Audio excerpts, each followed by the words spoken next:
Okay, so Ethan asked me last week if I'd come in and talk to you about commentary writing. You're fine, Ethan. You're fine. You're fine. So I've put together a handout, tried to make it as organized as possible. Does this seat raise up? Yeah. Oh, also, I was going to ask. And that table goes down. Okay. Yeah. They haven't given me the good classroom yet. But I was going to ask, can we record this? I've had a buddy. Okay, great, cool. And you'll send me the link later, I guess. Okay. So, 4 major points. I'm a preacher. Purpose, pros and cons, process, and then the principles.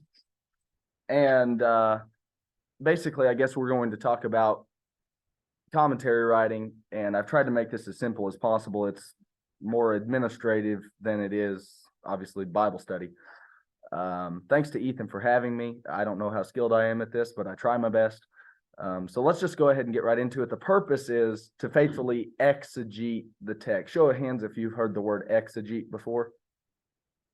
Okay, that's probably a term you want to just know. You don't need to like memorize it or anything, but it should become a little more familiar to you. It just simply means, I've got a glossary there on the bottom of the back page. Exegesis is critical explanation or interpretation of a text, especially of scripture. I'm not one of those. I'm just a church man, so I'm not a scholar. I don't pretend to be a scholar. I don't act like a scholar. Well, maybe I do, but I don't mean to.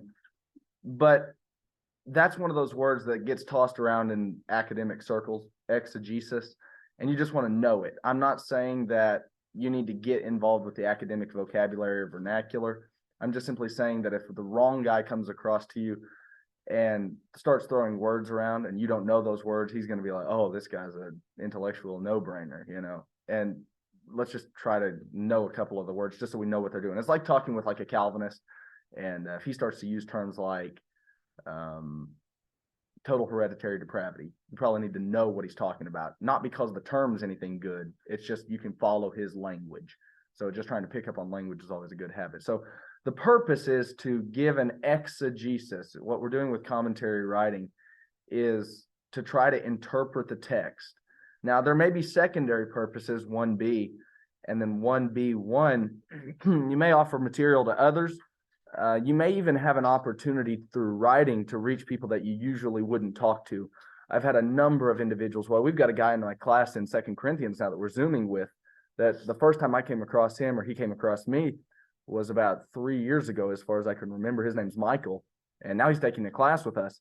And the first way he came across me anyway was through a website writing. And he started reaching out about articles I'd written saying, hey, you're saying this, you're saying that. You might be able to reach people through a writing avenue that you wouldn't be able to through a pulpit. So there's a positive influence there. For me, the reason I'm really writing commentary, there are a couple of reasons. One of the big ones is I'm trying to leave a legacy behind for me and my children. It's good if you do it rightly. You can go back to your former work and see the library of material that you have gathered, and it cuts down on you having to do work over and over and over again. I'm teaching 2 Corinthians right now, and so I'm teaching 2 Corinthians at Cherokee. Well, you can see how that is beneficial. I mean, I'm not having to do the same study over and over and over again. I'm looking back at former notes that I've made. I've done my study, and I'm going back to it. And you always revisit and rethink, but you want to create that body of material. That's not where we'll spend our bulk, but the purpose is mainly to just interpret the text. Number 2, pros and cons. Any comments or questions up through purpose? Are you writing anything about 2 Corinthians as well currently? I am. I'm nearly finished with a commentary on it. I'll talk about that more here. That'll become evident. Number 2, pros and cons. Any other comments or questions? Okay, take a look at pros and cons. Number 1, pros, and I might ask you guys to think of some pros and cons after this and see if we can add to this. But some of the pros that I came up with is number 1, clarity for yourself and others. Bill made a really good remark a couple of weeks ago to Tim White, after one of the chapel sessions, and he said, you would do really well to go home and write this out. And his point was, he said, it'll become clearer to you. And then if it's clearer to you, it'll also become clearer to your audience. Clarity is one of the best things about writing. It makes you think more analytically and coherently about your thoughts. So That's probably the biggest, I would think, is just the clarity. Some of these next two are going to sound a lot like that. It's going to be concise, by which I mean you're going to reduce ambiguity. It's going to help narrow down. Let's reverse this actually. You deal with a book, let's say 2 Corinthians, but then you're not just dealing with a book, you want to deal with a specific chapter. Not just a chapter. Now you're looking at a block of 6 verses within the chapter. Now not 6 verses, now just 1. And then if you get really narrowed down, it gets down to even the word. And you're going to do all those kinds of studies. You're going to study about the word that you're analyzing. Let's say that your word that you're analyzing is the word boldness or confidence, as it's translated from one Greek word. And you're going to do a word study on that. And then you're going to study how it impacts the unit, how it impacts the chapter, how it impacts the entire epistle as a whole. So your studies are going to be different, but they're all going to play to the same ultimate goal. But there's a lot of work to be done there then, because you've got to do word studies. You've got to do studies that are then not just about words. You've got to do a broader thing. And then the phrases, like I'm going to give you a phrase and you tell me where it's found. For the remission of sins. 38, 26, 28 in there. There you go. So you've got 2. Now that's important because you've got that same phrase and you see how it's impacting maybe Acts 2:38 and vice versa. So you might even do phrase studies, and that's going to help us. That's almost like a word study, but a little bit different. You'll want to learn to be, this is something I struggled with and still do. I like to act like I don't struggle with it anymore, but I do. You'll want to learn to be less wordy. Okay. I used to be really bad about saying the same thing 5 times over in a paragraph. And now I say it like 4 times over in a paragraph. So I'm getting a little better, but you'll want to be less wordy. You'll want to condense. You'll want to reduce the volume of your writing. Just because it's a 1,000-page book doesn't mean it's good literature. You can say the same thing, maybe even in 10 pages, and it might actually be better if it's less. Less is more. You've heard that phrase, right? That's kind of what we're going for here. Now I'll say this, you need to read this next line with me. If you do not struggle with the problem of condensing, you're probably being too shallow and surface level in your approach to the text. Okay. We need to get to the point where condensing is a problem for you, because if it's not, you probably don't have a whole lot to offer. And what we're doing in interpretation is going to be, you're going to take material that you could write a 10,000-page book or volumes and bring it down to a thing that is approachable. So if you're not struggling with condensing your material, probably being too shallow and too surface level, you would need to do more reading. We'll talk about that in a moment. You need to learn to cut the fluff. I heard a preacher not too long ago quoting source after source after source, and all of it was pointless. Look, we don't need to quote a PhD to tell us now. We need to be faithful. Just say we need to be faithful, and give a reference at the end.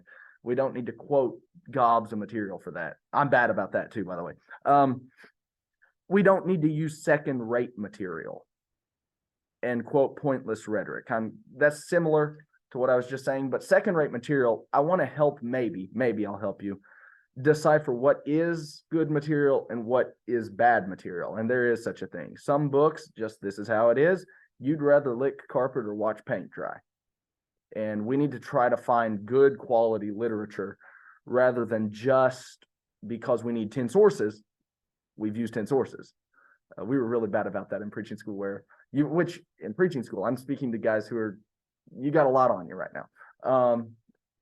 It doesn't get easier, but you got a lot on you right now. We were really bad about, we've got a 10 source requirement, and we'd go and find 10 books in the library. We didn't care what they said. Right. Those were going to be our 10 sources. That's a struggle. Okay. We want to be a little more proactive and get to where that's not what we're doing. So being a reader helps there. Number 3, it should be comprehensive. Again, reducing the ambiguity, but also it's covering both positive, what it is, and negative, what is not. You might make a marginal note of this just as an example. I'll do it this way. Ethan, I'm going to start with you and we'll go through the room. If you don't have a view, just say I haven't decided yet. Ethan, what's your view on the gift of the Holy Spirit in Acts 2:38? What do you think it is? Just a quick answer. I believe it's the revelation of how to receive salvation under the law of Christ. Okay, so more or less salvation. Yeah. Haley, do you have a view? Well, I got the same thing. Okay, Justin? Still working through it. Okay, still working through it. Drew? I'm still working through it. Okay, everybody's still working through it. Eric? Still working through it. David? I'm not trying to put you guys on anything. Ethan's the only one. Grilled by Drew. Yeah. So there are about three dominant views. There's the idea that it's salvation. There's the idea that it's a miraculous gift. There's an idea that it's a personal bodily indwelling of the Holy Spirit. Those are your three dominant views. I'm not saying those are the only three. I'm simply saying those are about the three that if you picked out any commentary, that's about what you're going to get. If you were to take the view, like let's say like Ethan does, salvation, you're going to need to give both why you don't think it's the miraculous gift, a miraculous gift, and you don't think that it's a personal bodily indwelling of the Holy Spirit, as well as establishing your own view that it is salvation. Do you see that? Right. So there are going to be lots of texts where you're going to need to do that, because if you took something like, I'm in 2 Corinthians now, if you took Paul's thorn in the flesh and you have a view, if you have a view of what it is, you need to say why you've reduced the other views to not being so impactful.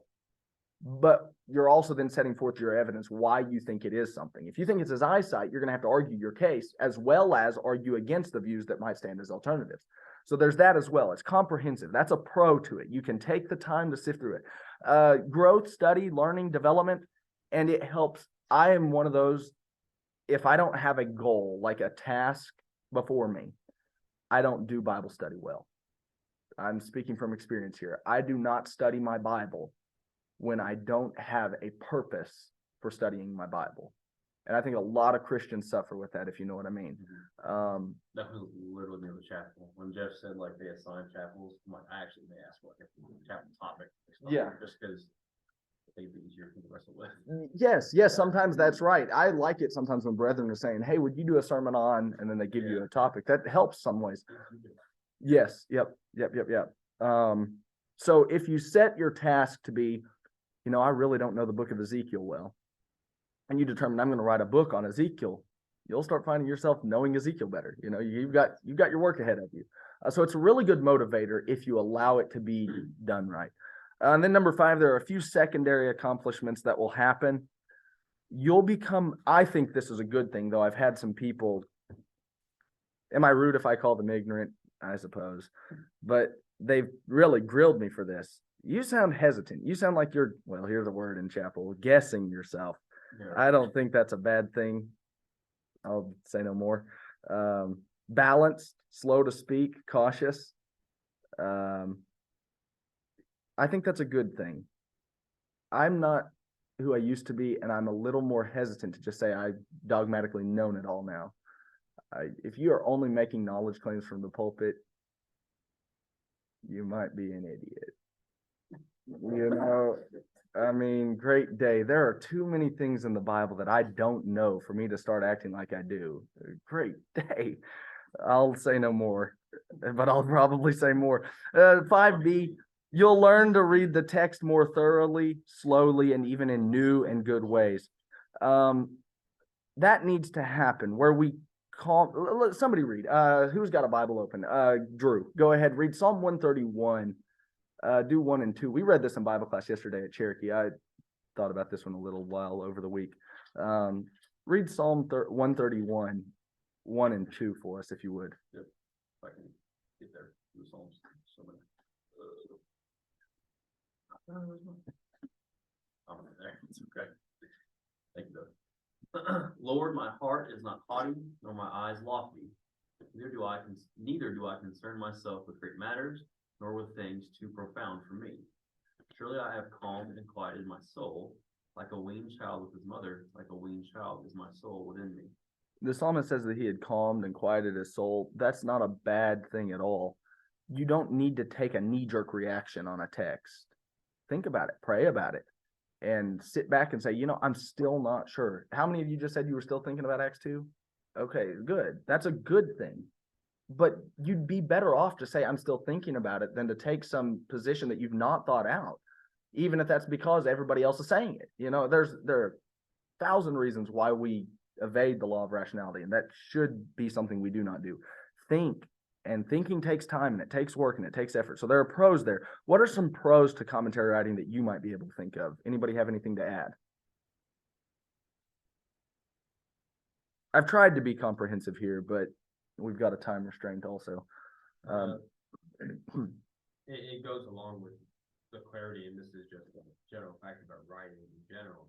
I don't think there's any difference between writing and thinking, but there's a distinct advantage to writing because you can look back and look at your old thoughts. Yeah. You don't just filter away, drift away. Yes. Like our words tend to do.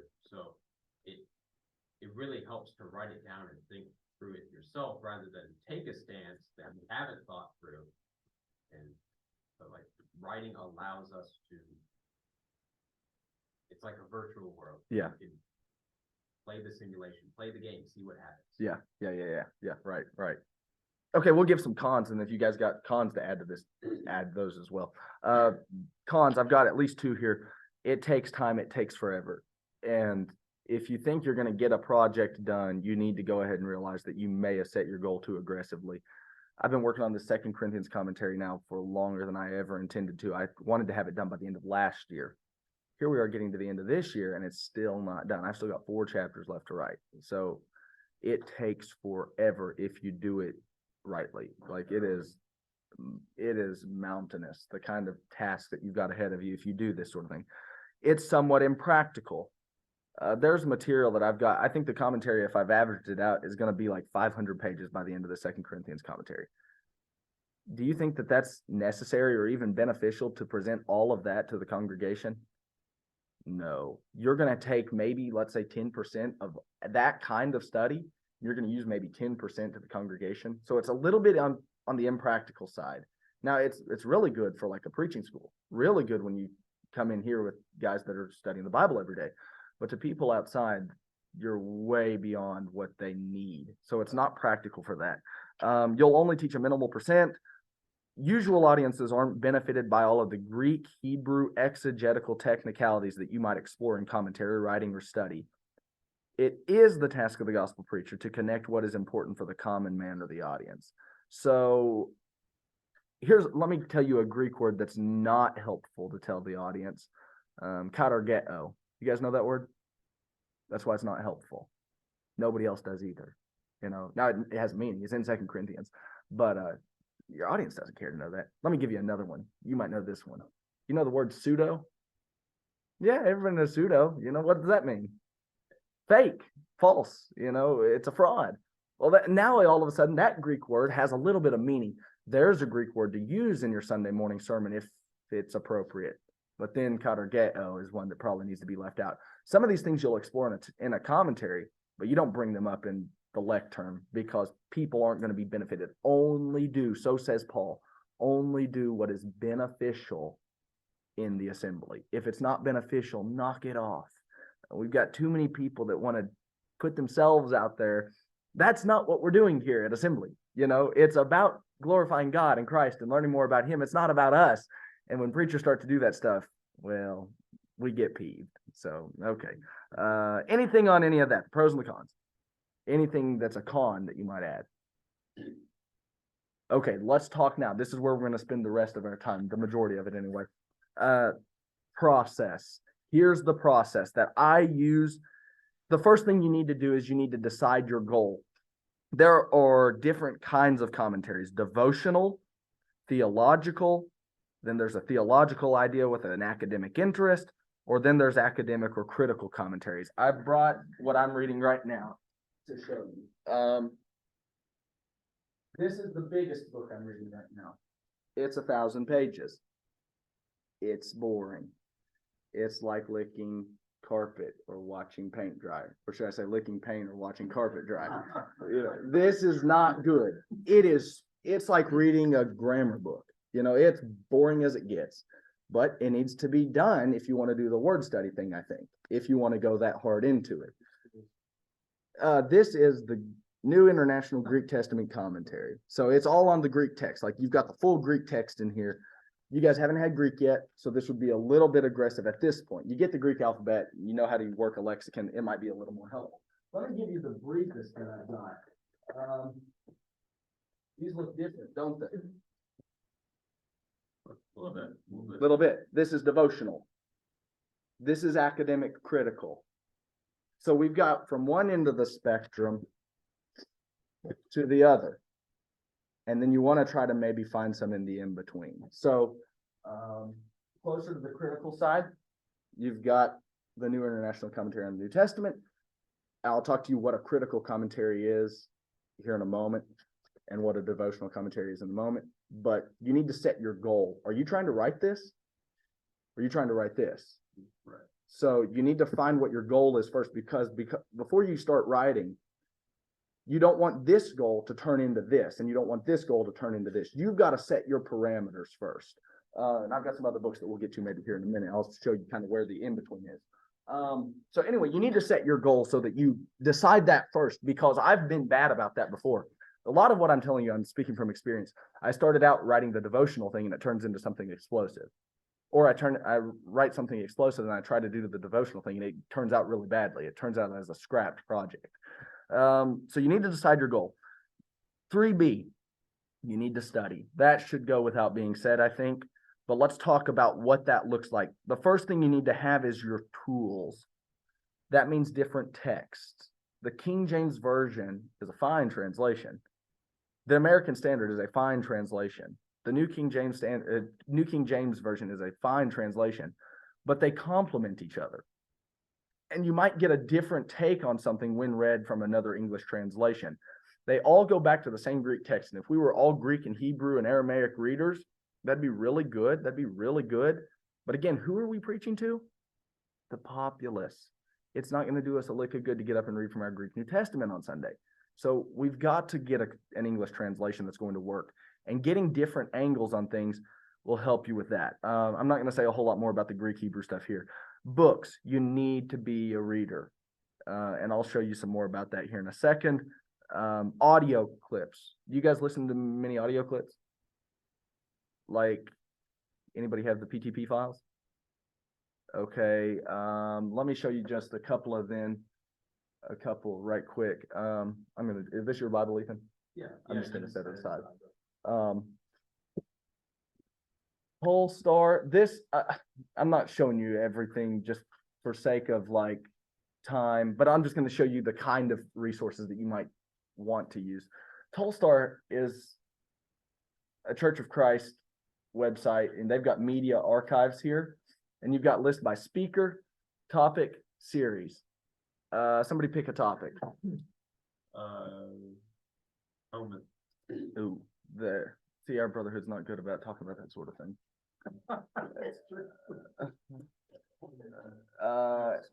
Okay, there we go. See, nothing in atonement, which is a downright shame.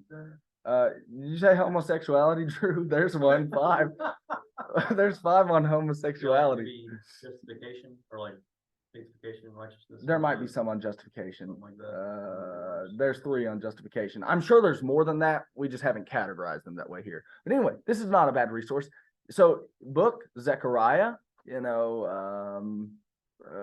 Proverbs, so you've got sources. There's audio, video. YouTube's got a lot of good stuff. I can tell you some more apps or things. If you're interested, shoot me an email. Say, hey, I'm interested to have sources on this or whatever. I'll send you some stuff, but I don't want to spend a whole lot of time here. How do you find them? Like were you referenced these by someone else, or did you find them on your own? A lot of just, people telling me, hey, if you check this out, a lot of just hearsay. Lots of different sources, just lots of different sources. Okay, so audio, video. There are some videos out there that are good, like WVBS has a bunch of videos. If you think they're a good source, hey, WVBS might have some stuff. Programs, I will show you Blue Letter Bible. Everybody have Blue Letter Bible on their phone? Does anybody in here not have it? David does not have, don't have a phone. Yeah. You got a computer?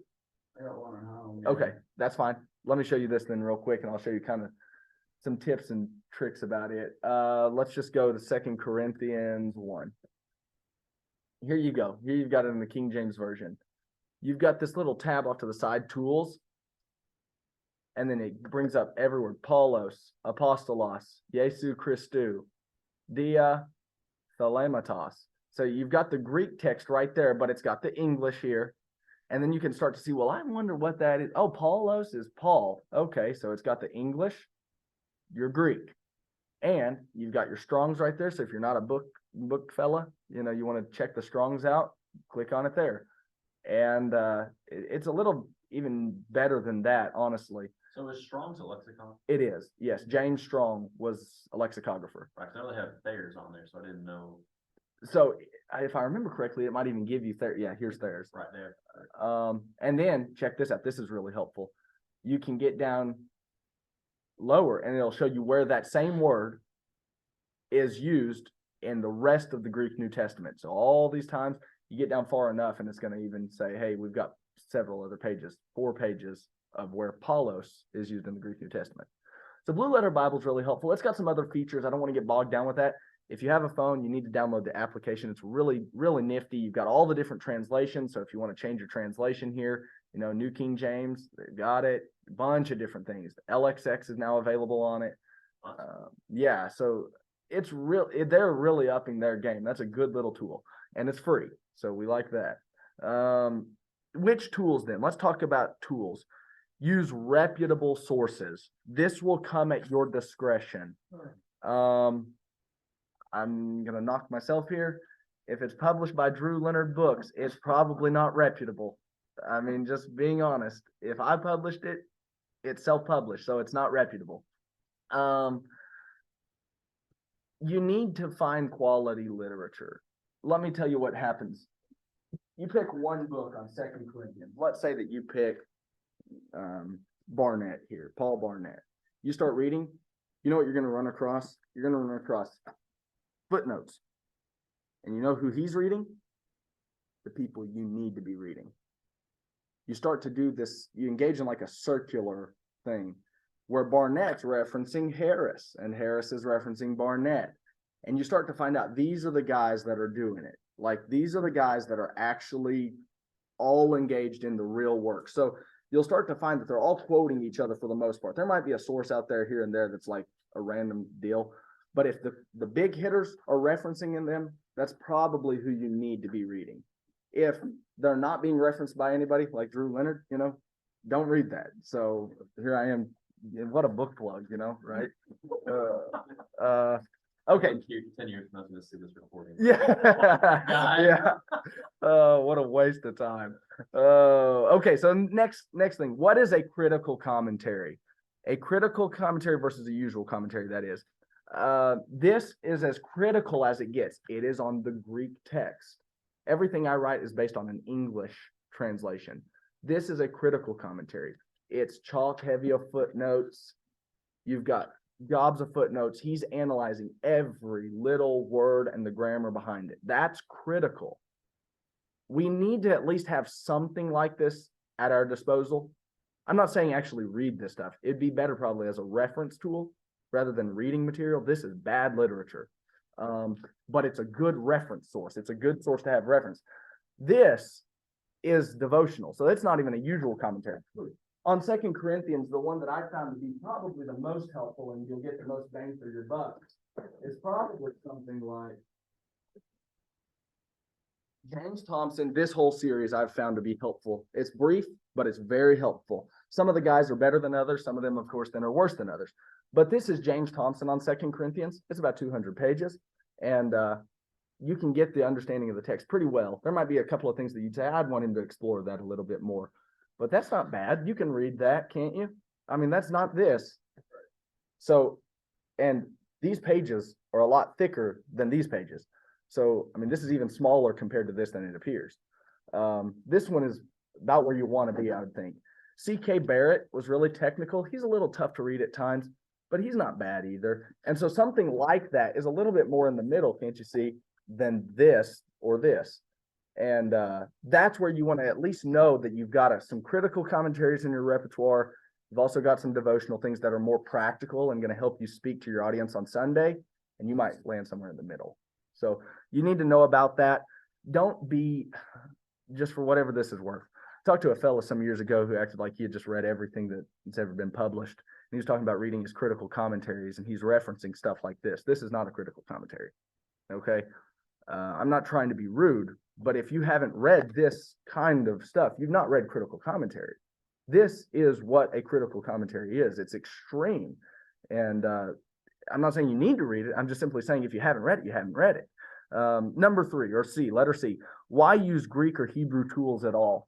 Well, there are some connections there, and Ethan maybe will talk to you about that more, or maybe even in Greek class, you'll talk about that more. They are necessary, they are helpful, and every once in a while you'll come across a point that maybe you just wouldn't get from an English translation. Letter D, use Blue Letter Bible for your Greek or Hebrew. I said enough about that. Download the app or use online. 2 options. Now, here's what we're committed to. We've got a process, and we've got to decide which we're going to do. Number 1, you could study, organize, and then do your writing. Or you could have all your books like some kind of like radical psycho, and have them all scattered out everywhere as you're like couched right there in the middle. And you can do a verse by verse thing where you're reading and typing all at the same time, and you look like an absolute psychopath doing it. You got to do one of the two. I used to kind of do the psychopath thing. I'm trying to be a little less than that these days. Let me show you what I've done. This is a little bit extreme, but this is just what I kind of work. Guy that I'm going to show this to bought me this whole journal set, whatever, and he sent it as a gift. So who am I to send it back? But this is on 2 Corinthians. It's got the New American Standard translation there on the side, and then it's like a journal. So I've started adding extra pages. It didn't have enough space. But no, it's not self-made. Oh. It's a rubber band. Oh, okay. Oh, No, it's not self-made. It was actually thinner than this, it's supposed to be like that. Well, anyway, what I started doing was I did all of my reading, take your notes from your books, put them in here to organize them, and now what I need to do is just flip open and it's time to write. But you've got all your study, you've got all your research right here. So it looks still pretty extremist, pretty psychopathic, I suppose. But that is what it is. So when you take a book, I would strongly advise you don't read a book without a red pen in hand or something like that. For me, it's always red. So if you take a look at any of this, there you go. You need to write, and you need to make marginal notes to remind you of what you just read. So what you're doing then is you're not going back through and rereading the whole book. You're looking at your marginal notes, what was said here. And you're doing that with not just 1, not just 2, but all of the references you have. So the same way should be with this book, and you've got your marginal notes. And you take them all, and then you're trying to organize those after, let's say you do 2 Corinthians chapter 1. You bring all of that and write it in if you've got pages or a journal or whatever, you're trying to organize. So you need to decide, do I do my reading and writing at the same time as I've got all of my books scattered, or do I do my reading, then organize it, and then write? You can do one of 2. Now, letter C, organize. Use notebooks, a journal, a Word document, whatever works for you. You're going to have to figure out what works for you. But then you're going to need to collect that research or study, make the notes in whatever it is you're using to collect your study. And then number 2, you're going to need to sift your research or study and put only the points that you'll use. You'll need to cut your excess out in this stage and or the writing stage. Again, condensing needs to take place here. So this is what I'm saying. Reading something like this, you're not getting a whole lot of bang for your buck. This is almost a waste of your time. This is almost unapproachable, and it's definitely not going to translate well to your Sunday morning audience. But this might be a little more with what you're going for. So you need to decide, if you do read something like this, you may only use less than 1% of what's offered here. But this, you may use 50% of what's offered here. You see? So this is going to give you more bang for your buck. You need to decide what your goal is and which tools are suitable for your task. Number 3, you'll need to work on a unit, or here's another word in our glossary, pericope. A pericope. What is it? It's an extract from a text, especially a passage from the Bible. Now, I'll say something about that here in a moment, but you need to work out where the units begin and end. So let me just pick another one from 2 Corinthians. 2 Corinthians 4, 7 through 12 is a block. You work with it on a block basis. 2 Corinthians 4, 7 through 12 should be worked with on a block basis. Are we getting ready to take a break? It's got another 2 minutes. Oh, okay. Good. So you've got a block that you need to work with.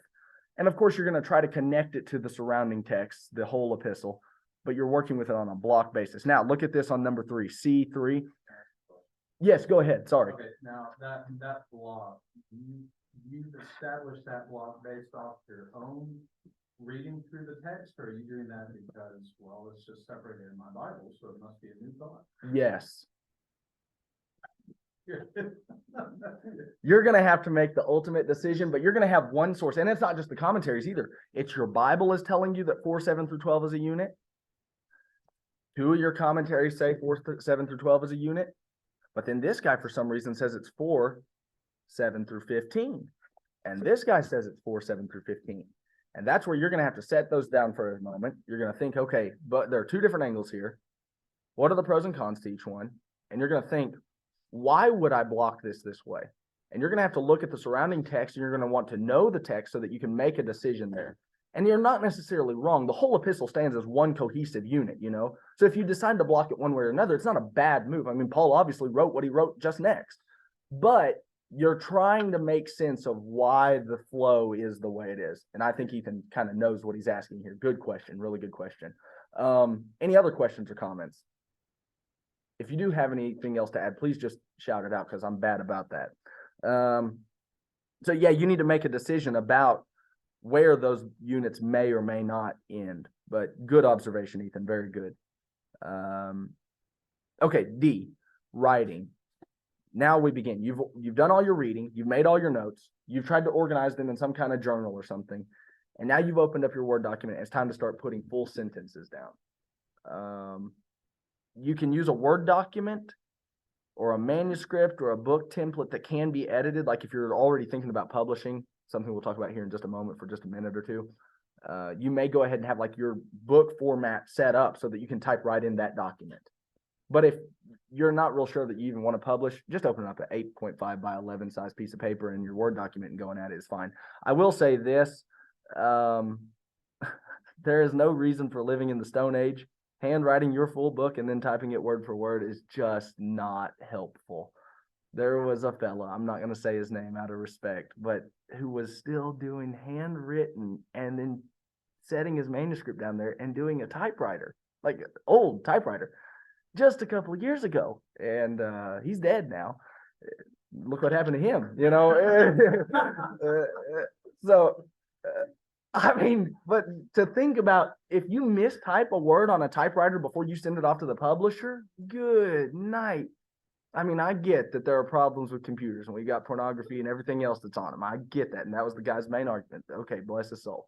We got to learn to have self-discipline so that we don't have that kind of problem. You know what I mean? Use a computer for pity's sake.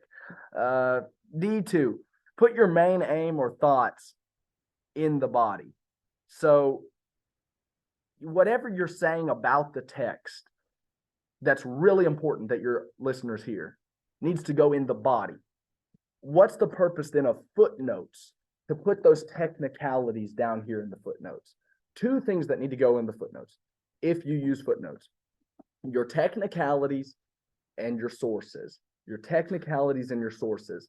You're wanting to try, I'm struggling on this, but I'm trying my best. You want to make your paper or your book or your article read well. But you don't want it to be so reading well that it's sappy. And what I mean is it's still got some substance there. It's still got some grit to it. But the grit, and if those are to be explored, those points are to be explored, should go in the footnotes. You got some Greek points that support your thought. Well, put that in a footnote and put it down there, you know? But don't put it in the body because it's going to clog up the readability of your book. So try to make it readable while at the same time a good little piece that's like substantive and proven, and you've got your evidences there. So if somebody says, well, I don't believe his view on thorn of the flesh, and he didn't even support his claim. Well, you say, no, you need to see that I did support my claim. It's down in footnote 151, you know, and that's where the evidence is, but I've argued my case briefly up top. So that's what the purpose of the footnotes is. And I've got a little definition down there at the bottom. E, proofing and editing. Read over for multiple purposes. One read might be for content. Did I take the right view here as you're rethinking through your thought process? But then the second reading might be for grammar. third reading might just be, did I make sense? I mean, I know what I'm saying, but does that come off well to Ethan or Haley or Justin or Drew? And then publishing. And that's where I've got here, it can be discussed or teased if Ethan take wishes. And according to Ethan, he does. So we'll spend just a moment here. Let me show you what I've done. I had a consult with Amazon last year, about March, I think. So about a year and a half ago. And Amazon has changed since they first started out. They say they do printing on demand. They don't do printing on demand. You got to buy 25 copies of your first book at full price, which turns out to be, depending on what you're doing, it's like $750, so it gets to be pricey. That's not print on demand. So because of that, I haven't ever used Amazon. They were trying to get me instead of using what I use, and I use lulu.com. It's the best I've found, and I've done a little bit more exploration. There was one called, I think it was called Blurb or something like that, but I don't think that's exactly right. And they weren't the best either. They had some hiccups. Lulu.com is pretty good. And you go to create, you go to print books, start my print book. And then you've got a couple of, welcome back, Ethan. Oh, somebody else is writing a book here. Maybe David Jones. We'll have to ask him about that later. Anyway. Well, unless it's connected to my. Okay. I don't know. Anyway, I'm just joking with you anyway. My jokes aren't funny, but I try, and now it's not even loading. Michael Shermer. Oh, well, he did have a good joke. I didn't even watch the debate. The first 5 minutes was like, that is hilarious. No one's laughing.